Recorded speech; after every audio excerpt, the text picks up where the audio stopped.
Welcome back साथियों, मैं विवेक चौधरी हार्दिक स्वागत करता हूं अपने चैनल एसएससी के तूफान पर। आज रीजनिंग की जो क्रम व्यवस्था की जो दूसरी क्लास है, ठीक है, तो चलिए क्लास स्टार्ट करते हैं। पहला क्वेश्चन थोड़ा बड़ा टाइप में है, जरा ध्यानपूर्वक समझना। ए बी सी डी 4 व्यक्ति हैं, उनके पास ये जो क्वेश्चन है छोटा सा राइटिंग में कम में इसमें लिखा गया, कोई बात नहीं, अगले क्वेश्चन को सही करके लिखेंगे, ठीक है। जरा ध्यानपूर्वक समझना। ए बी सी डी में प्रत्येक के पास 100 रुपए हैं। मान लीजिए 4 व्यक्ति हैं, ए बी सी और डी, ठीक है। ये 4 व्यक्ति हैं और सभी के पास 100 रुपए हैं, सभी के पास 100 रुपए हैं। आगे बढ़ते हैं। ए जो है वो बी को 20 रुपए दे देता है। ए जो है वो बी को 20 रुपए दे देता है, ठीक है। तो चलिए अब ए के पास कितनी धनराशि बचेगी? जब ए अपना 20 रुपए बी को दे देगा तो इसके पास को बचेगी 80 रुपए। बी के पास कितनी हो जाएगी? 120 रुपए। जो ये बात और ध्यानपूर्वक सुनना, पूरी रीजनिंग में एक खास बात है, कहीं भी बीच में जो शब्द आ जाए तो जो शब्द में पीछे जो से पीछे जो लाइन है उसमें 2 व्यक्तियों का वर्णन किया गया होगा तो बाद वाले की ओर इशारा करता है। जो लिखा हो, जिसको लिखा हो, जिसे लिखा हो, है ना, तो वो दूसरे वाले व्यक्ति को कहता है। अब पढ़ लीजिए। ए बी को 20 रुपए देता है, लिख दिया, 120 रुपए हो गए। जो मतलब कौन? बी। बाद वाला व्यक्ति कौन है? बी। बी सी को 10 रुपए दे देता है तो बी के पास 10 रुपए कम हो जाएंगे, कितने बचे? 110। सी को दे देता है, उसके पास कितने हो गए? 110। दोनों के पास इक्वल इक्वल हो गए, है ना। आगे जिसे लिखा गया, देखो, है ना, अभी बताया था कि जो और जिसे किसको कहा जा रहा है? सी को। तो सी जो है वो डी से जिसे मतलब सी को डी से 30 रुपए मिल जाते हैं। सी को मिल जाते हैं 30 रुपए तो 140 हो गए इसके पास, और डी के पास 30 रुपए कम हो गए। कितने हो गए? 70 हो गए। चलिए अब इनको जरा हम नए तरह से लिख देते हैं, किसके पास कितने रुपए हो गए। ए के पास कितने हुए? लास्ट वाले 80, इसके पास हुए 110, इसके पास हुए 140 और इसके पास हुए 70 है ना। बात करते हैं कौन सा कथन सत्य नहीं है। आपको वो ऑप्शन चुनना है जो सा कथन सत्य नहीं है। पहला, सी सबसे धनवान है, चेक करना। हाँ, वाकई में सी सबसे धनवान है, तो ये कथन तो हमारा सत्य है, तो इसलिए हमारा आंसर नहीं होगा। हमें वो चुनना है जो कथन गलत होगा।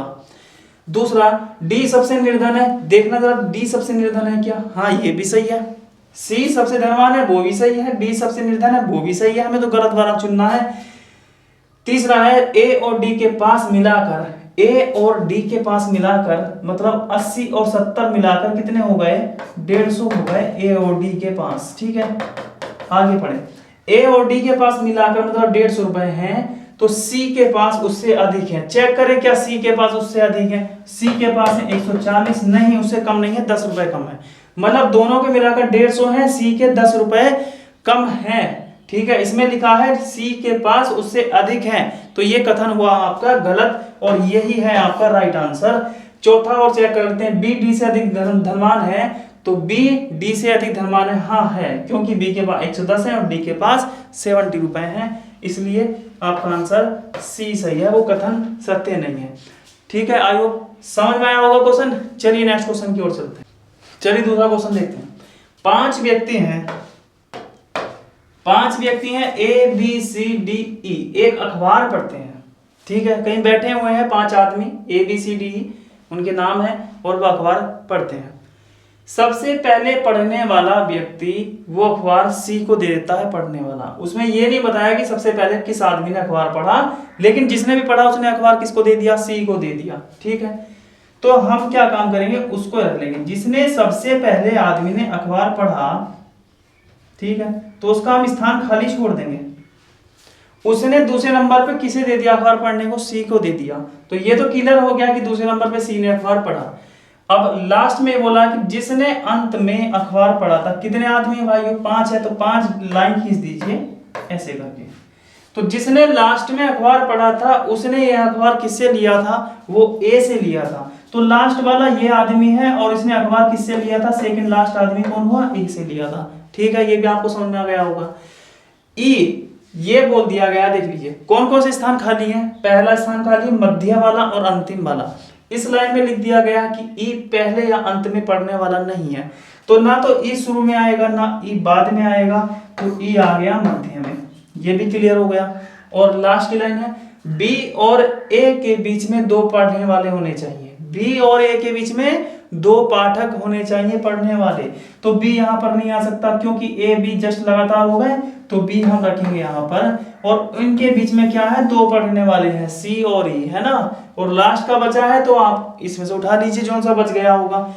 ए आ गया, बी आ गया, सी आ गया, डी बचा है तो डी यहाँ पर आ गया। आपका आंसर क्लियर है। उस व्यक्ति को ज्ञात करें जिसने अखबार अंत में पढ़ा, तो वो कौन है, वो उसका आंसर है डी। समझ में आ गया होगा, एक बार दोबारा समझ लीजिए। सबसे पहले पढ़ने वाला अखबार सी को दे देता है, तो यहाँ पर स्थान छोड़ा था, मैं सी को दे दिया, 3 आदमी और आएंगे। जिसने अंत में पढ़ा था उसने है ए से ले लिया, तो अंत वाले ने ए से लिया था, ठीक है। ई पहले अंत में पढ़ने वाला नहीं था ना, तो ई पहले था ना बाद में था, ई मध्य में होगा। आगे लाइन में बी और डी के बीच में दो पाठक होने चाहिए, तो बी यहाँ पर होगा क्योंकि दो बीच में है। और जो लास्ट बचा है वो डी, हमने उन पांचों में से जो बच गया था उसको उठा कर लिया था, ठीक है। चलिए अगला क्वेश्चन करते हैं। 6 बैटरियों को एक के ऊपर एक रखा गया। 6 बैटरियां हैं, उसके है ना ऊपर नीचे करके रखी गई हैं। जंबो, ये एक बैटरी की कंपनी का नाम हो सकता है ना, या उस बैटरी पर नाम लिखा गया है। चलो इस छोड़े है ना इस चीज को, क्योंकि जंबो है, पिंक है ना, 2 बैटरियां हैं। और इसमें से ये कहा गया कि जंबो पिंक के ठीक ऊपर रखी गई है ना। तो कहां पर करते हैं इसको, यहां पर करते हैं। यहां पर मान लीजिए पिंक है, पिंक एक बैटरी है और जंबो को कहां रखा गया, पिंक के ठीक ऊपर रखा गया है। तो जंबो को ठीक इसके ऊपर रख दें। आगे लाइन पढ़ते हैं। आगे कहा गया है बोल्ट, टैंक और पिंग। ना तो इसमें बोल्ट आया, ना इसमें टैंक नाम किया, ना इसमें पिंग नाम किया है। यहाँ पर पिंक नाम है, वहां पर पिंग नाम है, तो इसका मतलब दोनों अलग अलग है ना। तो इन तीनों से कोई लाइन नहीं आई। के मध्य में छोड़ो इस लाइन को, आगे पढ़ते हैं कि लिफ्ट नाम की जो बैटरी है वो जंबो तो था टैंक, जंबो तो आ गया। और टैंक मतलब लिफ्ट जो है जंबो और टैंक के मध्य है ना। मान लीजिए जंबो तथा टैंक, अगर टैंक को हम यहाँ रखते हैं तो इनके जंबो और टैंक के मध्य में कौन आ चुकी, पिंक आ चुकी, तो पिंक नहीं आनी चाहिए। तो लिफ्ट जो है जंबो और टैंक की, तो एक स्पेस छोड़ देंगे हम इधर और उसके ऊपर लिख देंगे हम लिफ्ट, है ना। अब चेक कर लीजिए, लिफ्ट को नहीं लिखना, सॉरी टैंक को रखना है। इसको हटा देते हैं क्योंकि वो टैंक और जंबो के बीच में है, तो जंबो आ गया, टैंक और आना है यहाँ पर, और उनके मध्य में है लिफ्ट नाम की, ठीक है। और लिफ्ट नाम के होने के बाद फिर क्या होना है, आगे लाइन पढ़ेंगे।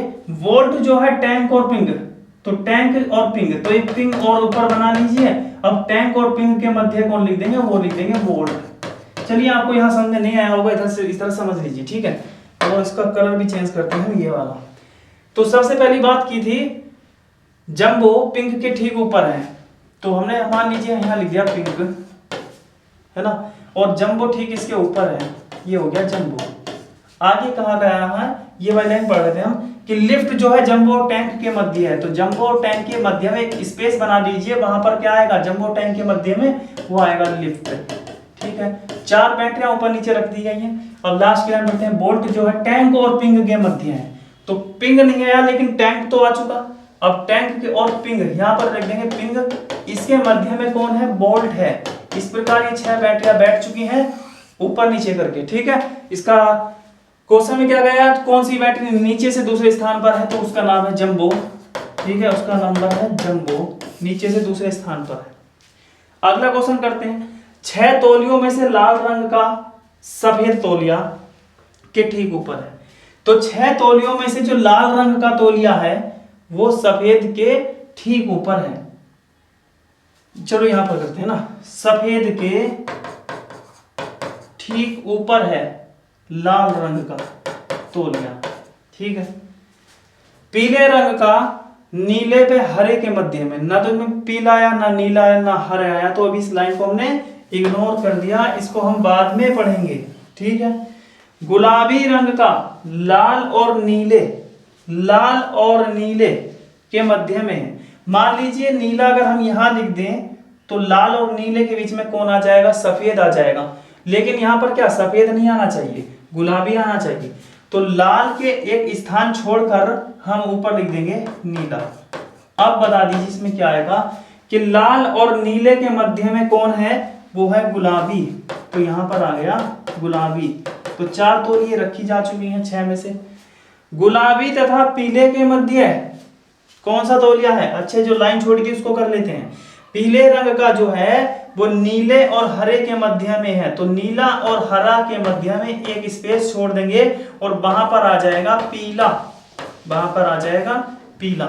सवाल में क्या कहा गया है, गुलाबी तथा पीले के मध्य। देख लीजिए यहाँ पर 6 ऊंची है ना, तो गुलाबी और पीले के मध्य क्या आंसर आएगा, गुलाबी और पीले के मध्य आंसर आ रहा है नीला, तो इसका आंसर है नीला। ठीक है, तो स्टार्ट करते हैं नेक्स्ट क्वेश्चन। एक कक्षा में एमी, बेला, सेरा, दिया, एम्मा और फिला 6 छात्रा हैं। ध्यान पूर्वक करना इस सवाल को, क्योंकि इसमें क्या दिया गया है, इसमें वेट भी दिया गया, वेट के आधार पर लगाना है, मतलब कौन भारी है कौन हल्का है, और लेंथ के आधार पर भी दिया गया कौन लंबी है कौन छोटी है। ठीक है, तो 2 लाइन बनाएंगे हम इसकी, कैसे बनाएंगे देख लीजिए। एमा व दिया एमी से छोटी है, ठीक है, एमा व दिया एमी से छोटी है, तो एमी से छोटी है मतलब कहाँ लिखेंगे, एमा और दिया को, एमा और दिया को एमी के बाद रख देंगे। यहां पर लिख दिया एमी, और किसको लिखा है, एमा और दिया, इसके बाद आ जाएंगे एमा और दिया, इसके बाद आ गई। ये तो हो गया लंबाई क्रम का, है ना। अब वेट वाला भी साथ साथ लिखेंगे, लेकिन फिला से भारी है, कौन भारी है, एमा और दिया। एमा और दिया जो है वो फिला से भारी है, उसका नीचे बना दिया, एमा और दिया किससे भारी है, फिला से, तो फिला को हमने बाद में रख दिया। ये लंबाई के आधार पर लाइन चल रही है हमारी, ये वजन के आधार पर चल रही है। ठीक है, तो लंबाई के आधार पर 3 बैठ चुकी है और 3 उसमें बैठ गई। आगे लिखा है सेरा एम्मा से भारी है, तो सेरा जो है वो एम्मा से भारी रख देंगे, सेरा को एम्मा से पहले रख देंगे। ये वजन वाला चल रहा है, यहाँ हम वजन को कर रहे हैं और इधर हम लंबाई को वो कर रहे हैं। ठीक है, लंबाई के आधार पर वजन में कौन, सेरा एम्मा से भारी होगी तो सेरा को हमने पहले रख दिया, और दिया से लंबी है, किसको कहा गया, सेरा को कहा गया। सेरा जो है वो दिया से लंबी है, तो सेरा को हम पहले यहां ही रख देंगे ना। सेरा किससे लंबी है, एक मिनट, सेरा एम्मा से भारी है और दिया से लंबी है, तो इस लाइन को भी हमने छोड़ दिया, क्योंकि सेरा दिया से लंबी है। अभी यहां भी हो सकती है, यहां भी हो सकती है, यहां भी हो सकती है, इसका कोई डाउट है ना। यहां पे करेंगे, बेला सेरा से छोटी है, जो बेला है वो सेरा से छोटी है, तो सेरा हमने मान लीजिए यहां पर लिख दिया सेरा, और फिर उसके बाद लिख दिया बेला। तो बेला किससे छोटी हो गई, सेरा से छोटी हो गई, लेकिन एमी से लंबी है। अब लेकिन किसको कहेगा, बेला को कहा जा रहा है कि बेला एमी से लंबी है। देख लीजिए, तो बेला को हमने एमी से पहले रख रखा है, तो कितने हो गए, 5 हो चुके हैं ना, 5। चलिए नेक्स्ट बात करते हैं, छोटी लंबाई वाली बात करें, है ना। फिला बेला से छोटी है, फिला बेला से छोटी है, फिला बैठने से रह रही ना भाई, लेकिन एमी से लंबी है, लेकिन एमी से लंबी है, तो बेला से छोटी हो गई फिला, फिला, और एमी से क्या हो गई, एमी से लंबी हो गई। तो ये जो तीनों है ना, ये तीनों ये इसके बाद लग जाएंगे आगे, है ना। ये बन गया सेरा बेला फिला, और तीनों ये आ गए बाद में। तो इस प्रकार 6 लंबाई के बैठ चुके हैं। अब वजन वाली बात आ रही है, जो बच गया वो देख लीजिए, कौन सा छोड़ा था हमने, सेरा एम्मा से भारी है, सही बात है, और वजन का कौन सा दे रखा है, एमी सेरा से भारी है, एमी सेरा से भारी है, तो एमी को यहां लिख दीजिए, एमी सेरा से भारी है। तो 3 और 2 5 हो चुके, और भारी वाला इसमें कुछ दिया है, देखते हैं, फिला लेकिन एमी से लंबी, तो भारीपन में केवल 5 का व्याख्यान किया गया है, उसी के आधार पर हम आंसर देते हैं। पहला क्वेश्चन क्या पूछा है, फिला से छोटे कौन कौन है, फिला से छोटे कौन है, लंबाई वाला क्रम ये था, और फिला से छोटे कौन है, ये तीनों। ठीक है, तो इसका आंसर क्या लगेगा, एक एमी है, फिर एक एमा है, और एमा के बाद दिया है।